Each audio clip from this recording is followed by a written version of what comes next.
Good afternoon, everyone. Thank you for taking a few minutes out of your Wednesday to join us to talk a little bit about developing leadership awareness through experiential learning.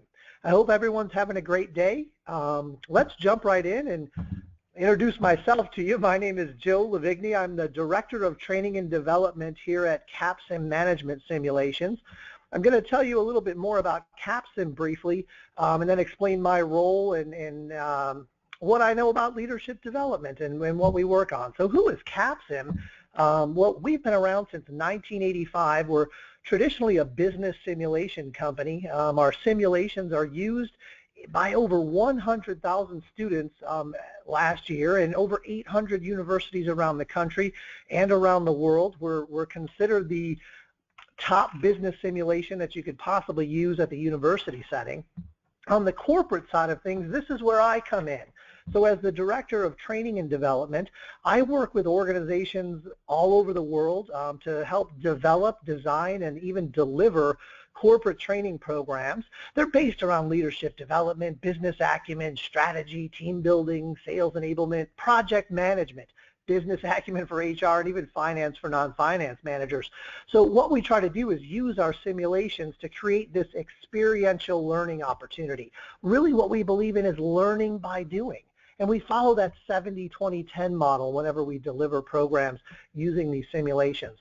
But what I want to get into today is that when we work with organizations, there's a lot of different objectives, a lot of different ways of doing leadership development programs, and that's primarily our focus when we're going in with different organizations, is we're some sort of part of their leadership development program. On occasion, we might be the entire leadership development program. Other times we're a piece of that puzzle when it's put together. But what I want to share with you today is some information that I've gathered over the last several years that basically looks at, what is it that we need to do in leadership development when trying to create a program or trying to work on talent development and succession planning with our future leaders or our current leaders at an organization. A few articles I wanted to share with you were interesting to me in the fact that, first of all, a lot of them list the top 5. The most important 5. That seems to be a big trend in any article or things that I find on leadership development. This is one that was written that talks about the 5 most important attributes all good leaders need. So when I take a look at this, I see, well, they've got improved collaboration on this list. Obviously, leaders need to improve their collaboration, increase openness and accountability. That's that transparency side. The next one is interesting to me because it talks about business outcomes. Leaders always need to be thinking about business outcomes in their organization and how everything that they do impacts a business outcome. And we on the training and development side always need to be thinking about, does our leadership development program impact a business outcome at that organization? Increasing self-awareness is number 4 on the list. Knowing, how to understand themselves and those that they lead, and then obviously creating a culture of continuous learning and development. So that's the list here from the top 5 most important attributes of a good leader. I want to share with you something from the Center for Creative Leadership. This is a different way of looking at it. Most of our lists that we see typically say the top 5 things they need, the top 5 reasons. This one is the top 5 reasons that leaders derail. So I thought this was interesting because it's kind of the reverse side, and if we can prevent people from derailing, we can definitely help develop that leader down the line. So one of the top 5 derailers is problems with interpersonal relationships. Next one, inability to develop or adapt. Inability to build or lead a team. So we've got so far interpersonal relationships, team on there. Failure to meet business objectives, number 4 on that list. Again, that business outcome kind of things ties in. And then what we notice, number 5, is very interesting, is that if you think about leaders at your organization, they've typically moved up the ranks, right? When they become a manager, it's because they did something good in a functional area. Well, what happens with leaders is a lot of times they're very functionally or technically orientated. They don't have this broad view of the entire business because of their background and their scope. They know what they did before, and they use that as their reference point as they move forward. So thinking of these 5 reasons that leaders derail, we move forward and we look at an article that was published by Nick Petrie. This is an outstanding article, and I encourage everyone to try to look this one up. You can find it just through a Google search. It was entitled Future Trends in Leadership Development.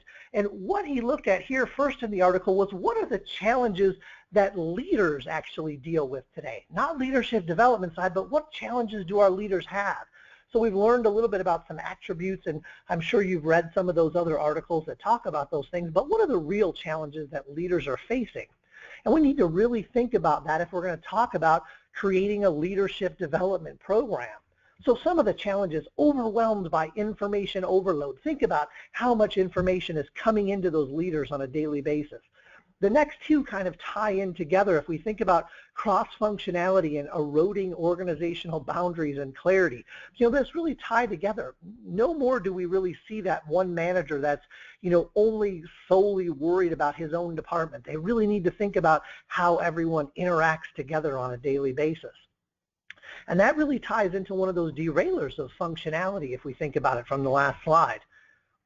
We've also got increasing short-term expectations. This is a great one to think about. It really ties back into that business side of things. Leaders now need to think about business outcomes on a daily basis, a weekly basis, a monthly, a quarterly, and a yearly basis. And how do they make decisions every day that can have long-term impacts on a company but still deliver short-term results? And then that quality of that decision comes into play. So we're going to talk a little bit more about Dr. Petrie's article as we move forward. But what I want to do is also mention a couple other studies that I found, and these were really what guided me to thinking about what we could really do as a base platform when creating a leadership development program. This is a study done by Mumford. It was published in the Leadership Quarterly a little while back. And what I like on here is that he separated these 4 skill requirements basically into these buckets, and he talks about cognitive skills. That's really about information gathering and disseminating information. Then he talks about interpersonal skills. Well, we know a lot about that, the people side of things, the social side of things. He then talks about the business side of things. Well, this is that functional expertise, but then we get to that last category of strategic thinking and strategic skills. This is where you have to really think about problem solving and decision making as you move forward.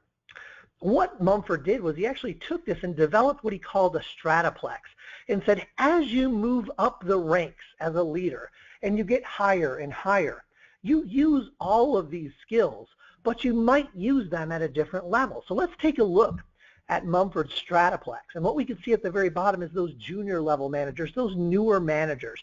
They're really using a lot of that cognitive skill requirement. They're gathering information so that they can figure out how to disseminate that back out to the rest of the team. Senior level managers are passing information down to them. They're passing that information on to their team as to what they need to do. By passing that on, they're using that interpersonal skill relationship. The business skills and the strategic skills are really a small portion of what they have to deal with. As we start to move up to that mid-level manager, we can see there's a little expansion in the business and strategic side of things, a little bit less of the information gathering, but then when we get to that top part of the pyramid, what we really see here is senior level managers focusing a lot more on the strategic skill side of things, the business side of things, but we also notice that the interpersonal side doesn't seem to diminish. The one that diminishes is cognitive skill requirements a little bit. If I take a look at another article that was published by Dr. Deerdorf and Dr. Rubin out of DePaul University right here in Chicago, where our organization is based out of, they also used a bucket method. And what they said was that, hey, you know, managers and leaders have these role requirements, conceptual requirements that they're actually looking at when they go through this. That's really that decisions and strategy side, which ties back to Mumford when he talked about that strategic thinking. The interpersonal side, another category here. And then we've got the technical and administrative side of things. And they've broken this down into different categories within here as far as, okay, you need these requirements, but what are responsibilities?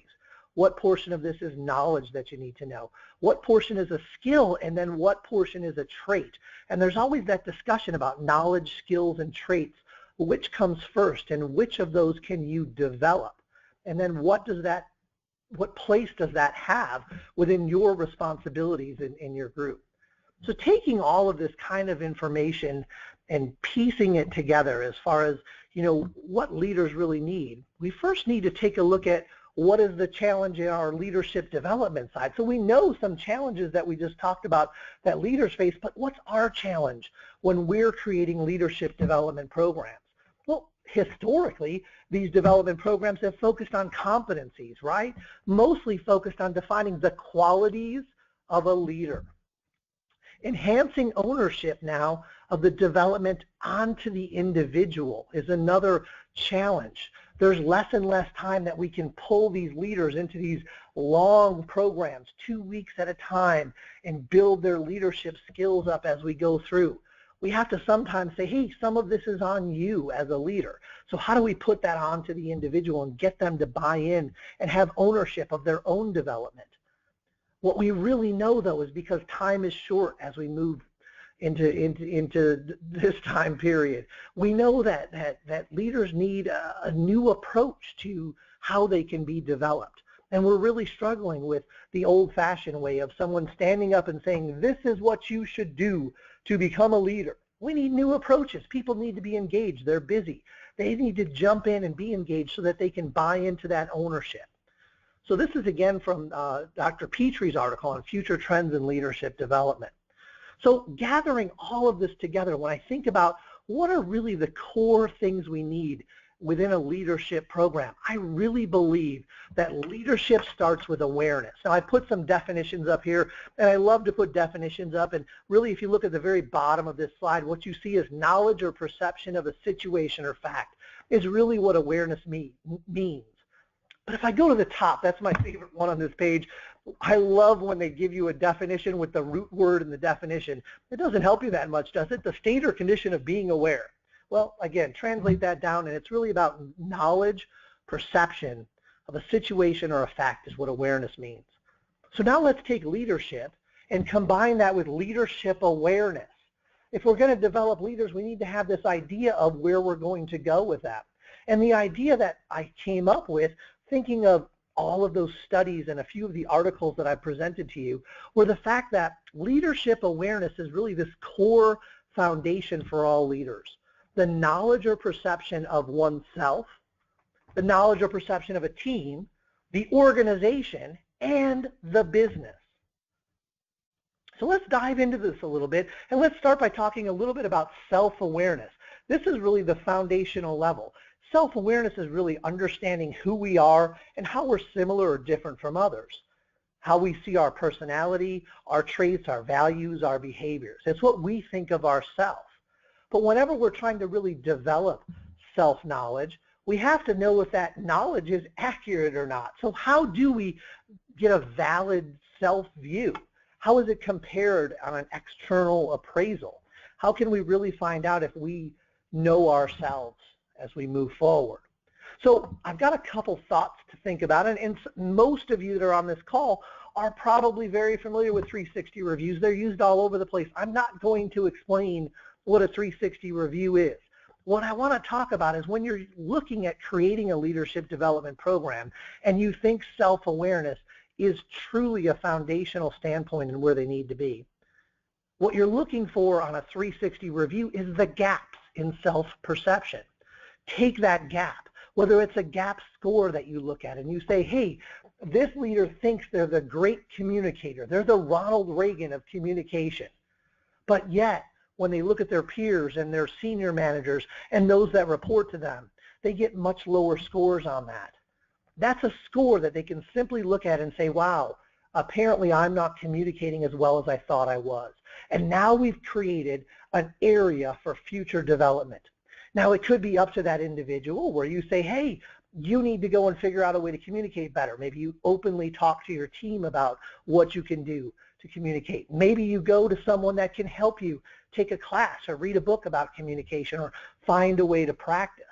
Now, as we progress through this, I want you to remember this 360 thought, because we're going to tie all of this together into how you can create this program on your own or with the help of others to actually tie in all of these topics that we're going to talk about into an experiential type learning environment. So 360s, you want to keep some things in mind. My biggest caution that I always think about with a 360 is, remember, it's really about the gap score. You can pay hundreds and hundreds of dollars for a 360 review to get all this great feedback and paragraphs and pretty charts and graphs, but it really all comes back down to the gap score. So remember that when you're looking at possibly using a 360 review within your organization. Something else to keep in mind is personality strength. So we've talked about, being self-aware as far as, how to find out and validate if I'm really self-aware. But what we know is that there are strengths in all different types of people. And as they progress up, those personality strengths typically help them. But then there becomes a point where that personality trait or characteristic can become an obstacle. And that's really where I like to think about the Hogan assessment. This is one of my favorite assessments of all time. The Hogan assessment can have 3 portions to it. There's something called the bright side, the Hogan personality inventory. Can you do the job? This is the kind of information you get feedback on, knowing and predicting. Will they be able to do the job? It's what got you hired in the first place. There's also an assessment on the Hogan that's called the value scale, or the MVP, motives, values, preferences inventory. This really tells us, will you like the job? What's motivating you and what drives you? And I know a lot of organizations use this specific scale to make sure that an employee's values match up with their company's values. But so far, we haven't talked much about development with this assessment, but that's really where this last scale comes in, the HDS scale, the Hogan Development Survey. It's what we like to call the dark side. This is what will get in your way as you start to use that personality strength. When does it become an obstacle? Under stress, when can your strength turn on you? This is where you get risk for career derailment, and this is what we can say sometimes can actually get you fired. So I'm going to show you a quick view of the Hogan HDS scale, and I want you to look at the 11 categories that are on here. And if we think about, all right, I have a future leader or a current leader who's taken this assessment, and they've come up as a bold, and we'll use that as an example, the bold person on here. That's ambitious and self-confident. Who doesn't want a leader that's ambitious and self-confident? That's a great characteristic to have. But all of a sudden, there's stress that comes into play. Time is crunched. That leader's under stress. That bold characteristic can suddenly turn into being self-absorbed, cocky, unwilling to admit mistakes. So you can see how a strength can suddenly turn into this derailer under stress. And what we want to do in a leadership development program is give them a safe environment to realize, hey, I have this strength. It could be a derailer. I need to be cautious when I'm under stress. So when we think about an experiential learning platform that we want to put together, how can we put them in a safe environment so if they've taken an assessment like this, they can actually see, oh, wow, my characteristics popped out during that. So we've talked a lot about the individual and the self-awareness piece. We have another assessment that we use. It's called a teammate assessment. And the cool thing about a teammate assessment is that it not only gives you team information, but it starts with an individual. All teams start with that individual, right? Whether you're the leader of a team or whatever it may be. And one other characteristic of things you should look for in self-awareness really fall into these individual elements. How prepared is that person to come in and actually task plan and go through everything? How well are they at executing? How do they monitor and assess the situation? We know leaders must monitor and take in information, but then how well can they adjust and move forward? So that side of things all really begins with the individual. So what we've talked about so far is really the self-awareness piece. But that does end with team consequences, and that brings us right into our team awareness side of things. So what is team awareness? Well, that's the perception and understanding of the members on your team. What really makes up a high effective team? And do you know the blind spots within your team? If you don't, well, that could be a problem when you're making decisions. You may not have someone that looks at something the same point of view, or someone that you're missing something. So it's something to think about when you're looking at your team. So let's talk about transcending the individual into the team component. working with a few professors at different universities that have done a lot of research on organizational behavior and team development, and they've also done work with the Navy SEALs and a lot of other organizations around the world. They came up with these team components of what makes a highly effective team, and what you see here are things like cooperation, coordination, cohesion, confidence. If you have high scores within those 4 categories, that's a good thing. And then you've got conflict. What you're looking for here is a lower conflict score. Now, that doesn't mean that there shouldn't be conflict on a team. We've all heard the difference between good conflict and bad conflict. The key is, if you look to the right there, it says managing the disagreement and friction among members, and how do they go about doing that.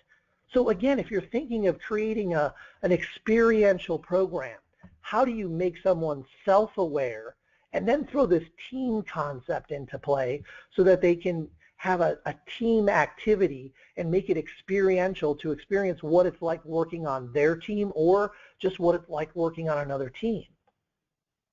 The reason that it's so important and critical to be aware as a team, not just as a self-awareness, but to have high awareness as a team, comes right from research that was again done by Dr. Deardorff and Dr. Rubin, and it was published in the Harvard Business Review.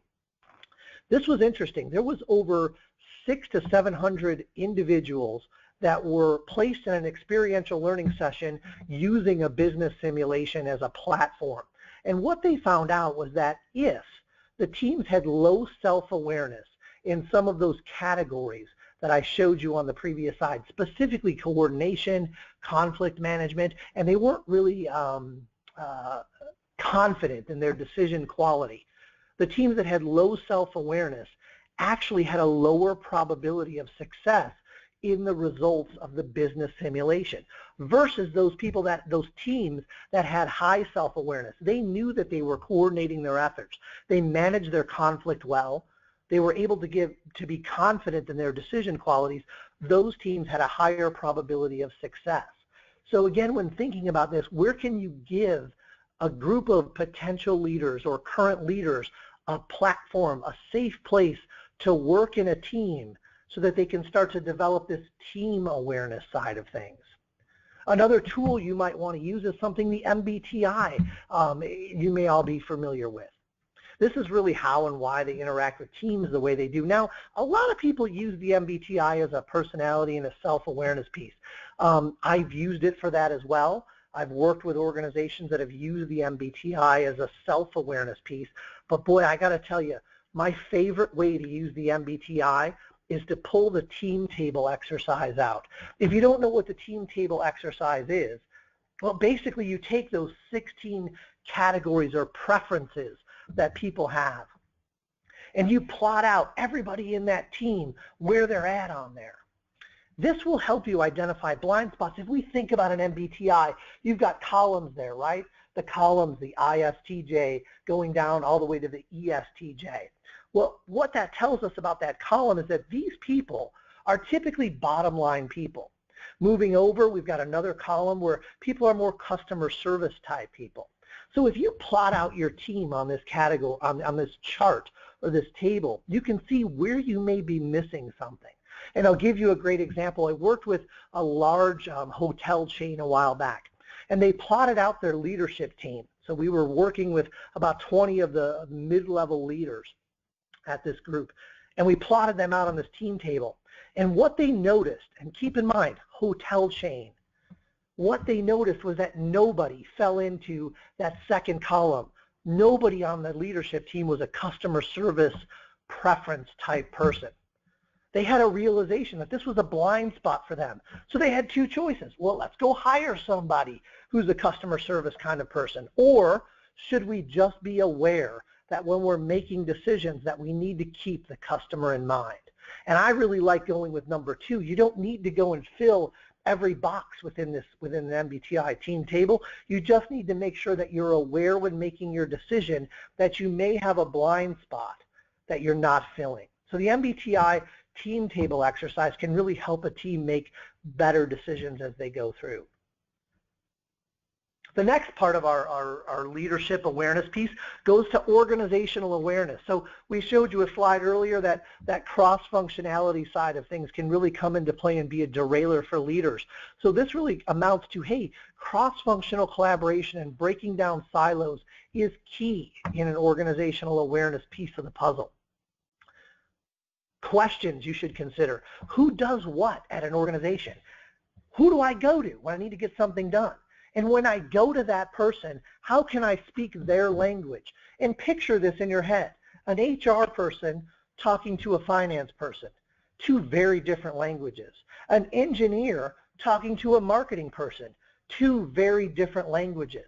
How can you build that cross-functional understanding of an organization so that you can speak the language of everyone else and assure you're on the same page moving forward? Well, again, we're going to talk about this organizational piece of the puzzle in an experiential learning session. On the business side of things, well, think about it. If you're going to move up the ranks and become a senior leader in an organization, you better have some business acumen. You better be able to think strategically.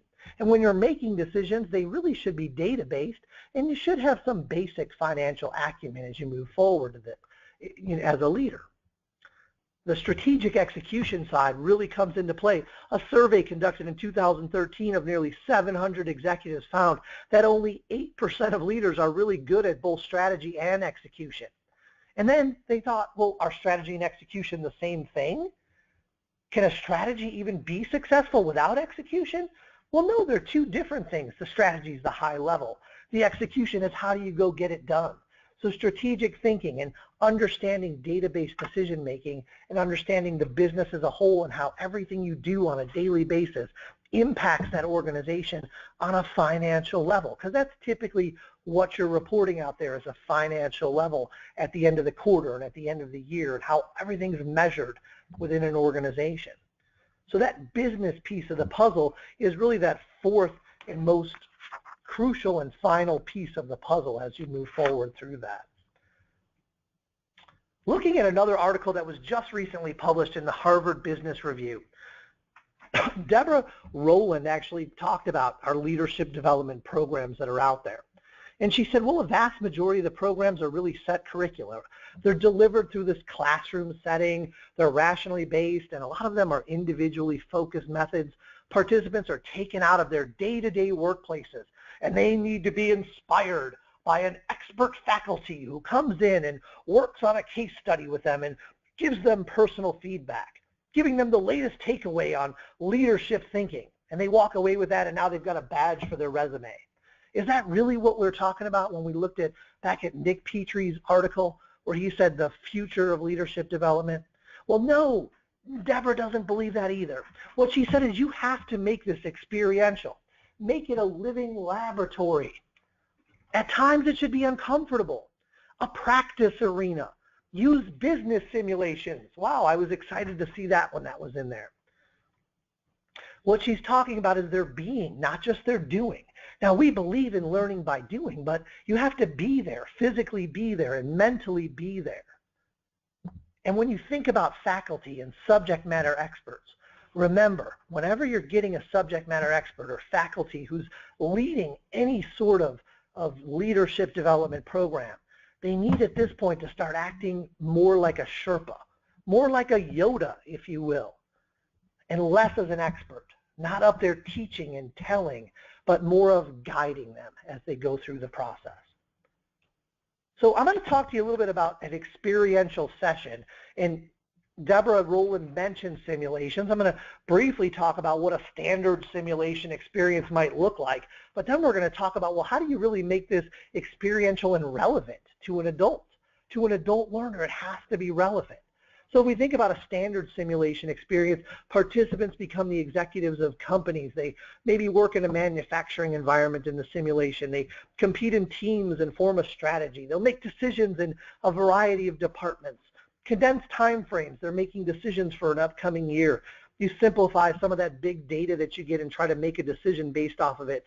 Typically, there's debriefs between each round, and then you have some sort of final presentation to really reflect on the key learnings that you had.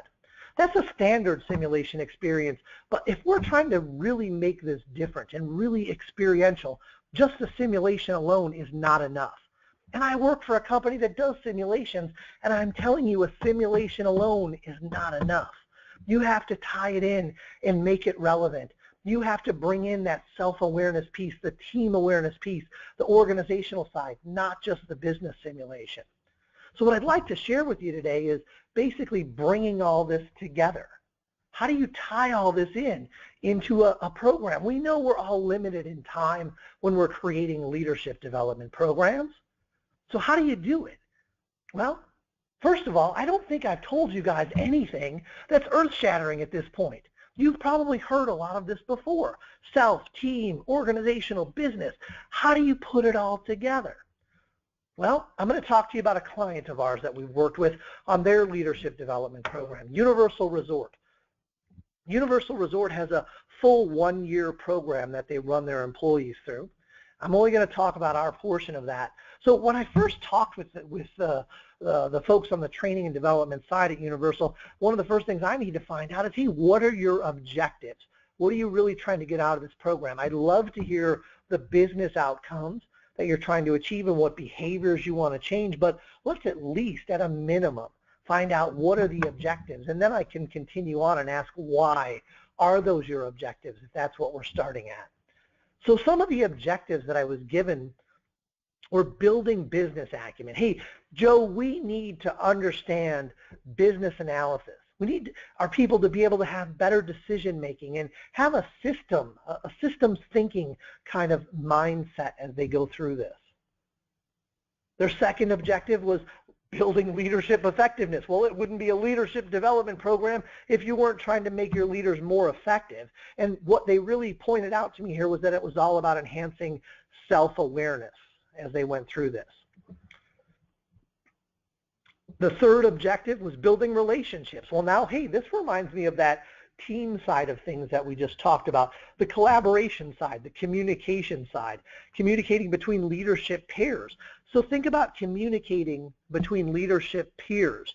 Well, that doesn't mean that that other leader's on my team, but I do have to communicate cross-functionally with that other leader so that we can all make decisions that align to our larger corporate strategy. The last thing they mentioned to me was that, hey, Joe, this is part of a year-long program, and by the way, you have 2 days to accomplish these objectives. Well, on the previous slide, I mentioned a standard simulation experience could be anywhere from a half a day all the way up to 3 days long. They said, Joe, you've got 2 days. We need all of this stuff in there. So what I see here is the business side of things. I see the self-awareness piece, the team awareness piece combined with that organizational awareness piece.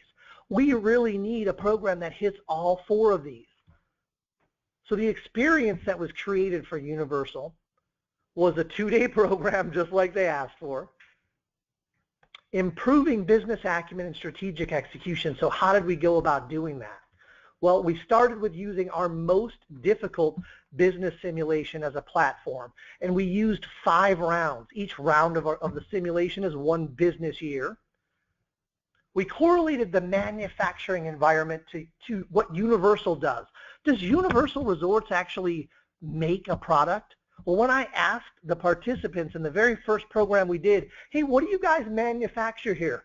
They all yelled out, we make fun. Joe, we make fun. And I thought, that's great, you make something. So how do we go about making that fun? The key with this bullet point is correlating the environment to this manufacturing environment to any organization. What is R&D to Universal? Well, maybe that's creating a new ride or a new attraction. What is marketing? Well, who do we want to market this information to, and how much do we charge for it? What is production? Well, that's really all about how many people can get on a ride or how many people can stay at your hotel. And then finance. Well, obviously, everything you do has to have a financial impact. And how do you get the money and raise the capital to do all these other things you're going to do? So we work very hard to correlate manufacturing in the simulation to any sort of industry that we work with. And in this case with Universal, we were able to learn a lot more about their business so we could constantly remind them of what these different departments meant to them at their company. We had debriefs between each round, focusing on strategy and business acumen using the simulation results. That really helped improve the business acumen and the strategic execution side. We had time frames for decisions decrease as the rounds progressed. And I'm going to get into just a second why we decreased the time frames. But it was a very important part of the program. So now you think about this. We've given these future leaders, they're right now mid-level managers, we've given them the opportunity to run a company and pick a strategy and then make all these decisions. And they get really excited about the fact that they're going to see results on their decisions and compete against other leaders that are on other teams. But that team portion, well, that comes into this building this effective relationship side of thing we talked about. So what we wanted to do here was integrate some assessments to really bring out the self-awareness and the team awareness side of things. So we integrated a Hogan's for use of self-awareness. Now, luckily, Universal had already done Hogan assessments on their folks previous to the one-year-long program. So they had the results there. We had the Hogan HDS scale that we could look at.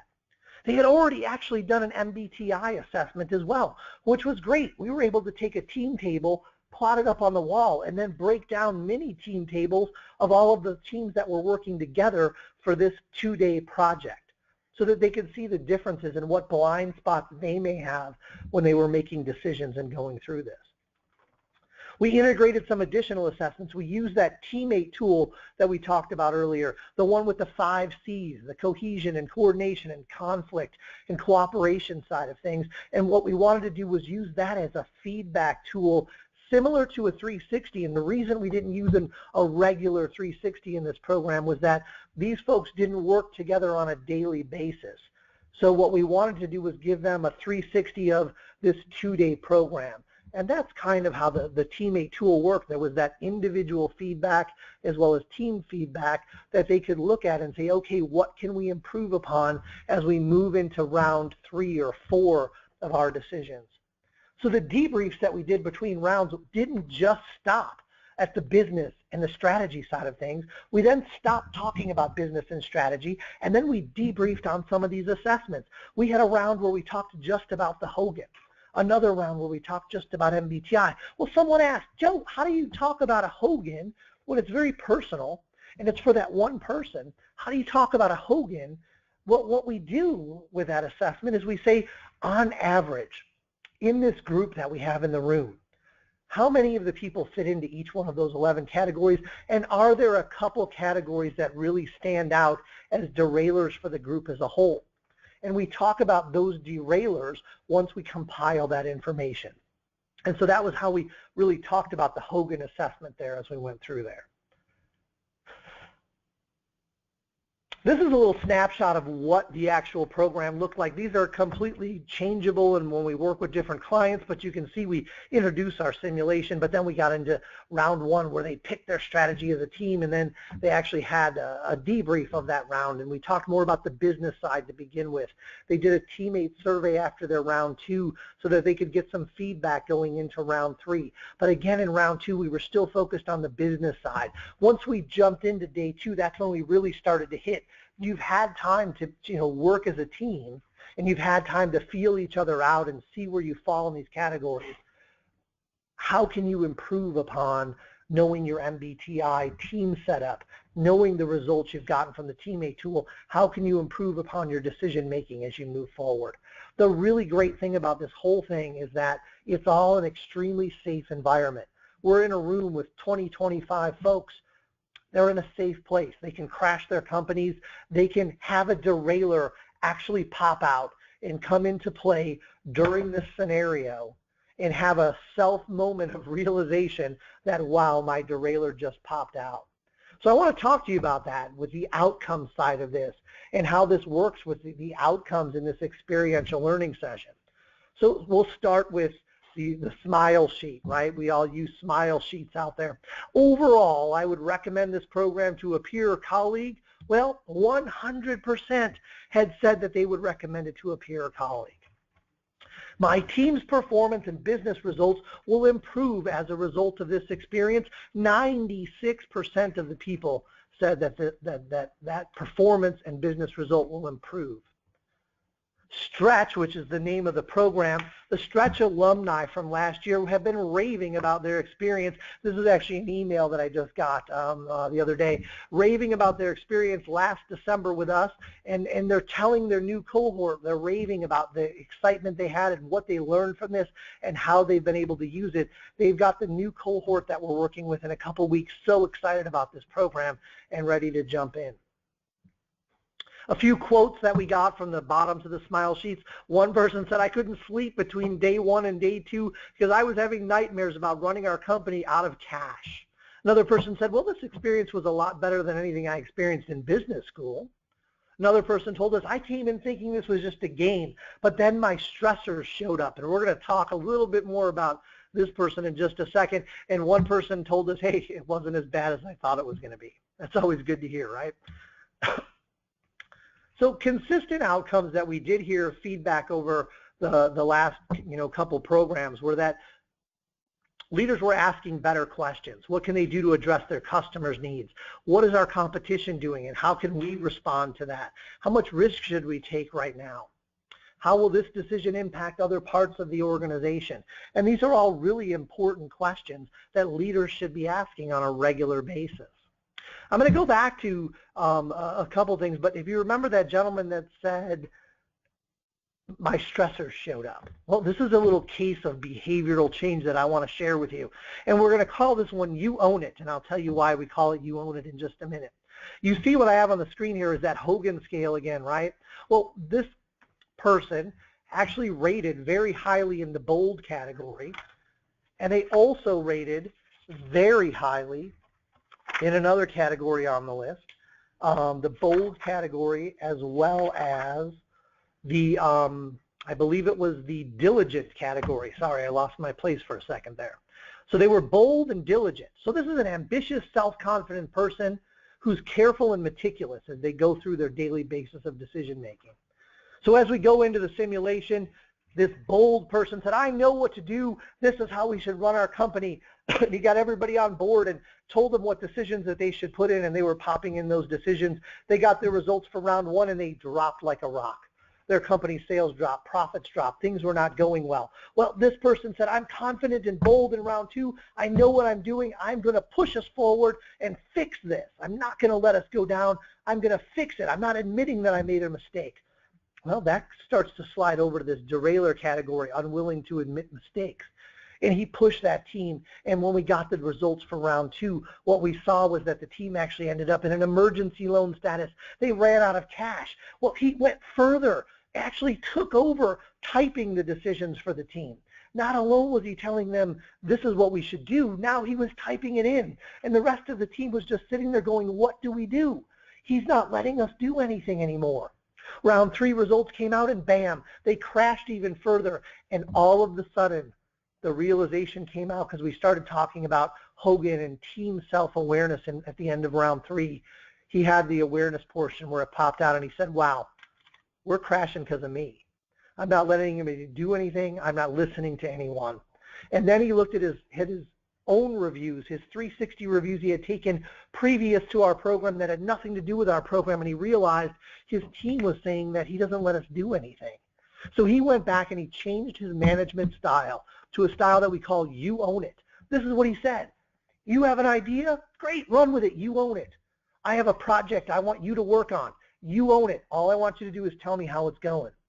And over the last 2 years, his management style has completely changed from where he started. So a great behavior change, level 3 on that, Kirkpatrick, and we're hoping to hear that that leads to level 4 business outcome change for him and his team. So I've given you an example of how we tied all this together. I do want to give you the chance to know a little bit about some other things that we do here at CAPSIM.